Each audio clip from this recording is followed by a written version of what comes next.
एक छोटा सा गांव था। उस गांव में एक गरीब किसान रहता था। उसके पास बहुत कम जमीन थी, लेकिन वह बहुत मेहनती था।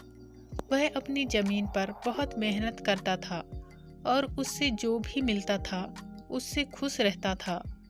एक दिन किसान अपनी जमीन में काम कर रहा था कि तभी उसे एक चमकता हुआ पत्थर मिला। उसने पत्थर को उठाकर देखा और उसे लगा कि यह कोई सोने या चांदी का पत्थर है। वह बहुत खुश हुआ और उसे अपने घर ले गया। घर जाकर किसान ने पत्थर को अपनी पत्नी को दिखाया। उसकी पत्नी भी बहुत खुश हुई और उसने कहा कि वे इस पत्थर को बेचकर अपने घर की गरीबी दूर कर देंगे। अगले दिन किसान और उसकी पत्नी पत्थर को बेचने के लिए शहर गए। उन्होंने बहुत से दुकानदारों को पत्थर दिखाया, लेकिन किसी ने भी उस पत्थर को खरीदना नहीं चाहा। सभी दुकानदारों ने कहा कि यह पत्थर कोई कीमती पत्थर नहीं है, यह सिर्फ एक साधारण पत्थर है।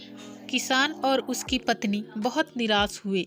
वे वापस अपने घर जा रहे थे कि तभी उन्हें एक बुजुर्ग व्यक्ति मिला। बुजुर्ग व्यक्ति ने उनसे देखा और पूछा कि वे इतने निराश क्यों हैं।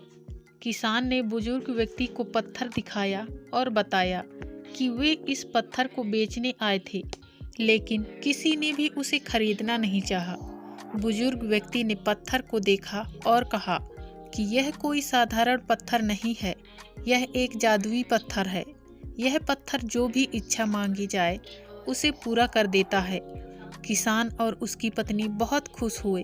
उन्होंने बुजुर्ग व्यक्ति को धन्यवाद दिया और अपने घर जाकर अपनी इच्छा सोचने लगे।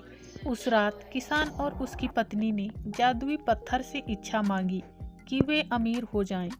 अगले दिन सुबह किसान और उसकी पत्नी उठे और उन्होंने देखा कि उनका घर बहुत बड़ा और आलीशान हो गया था।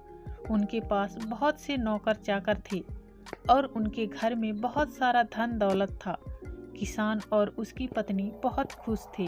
उन्होंने जादुई पत्थर के लिए भगवान को धन्यवाद दिया और अपना जीवन खुशी से बिताने लगे।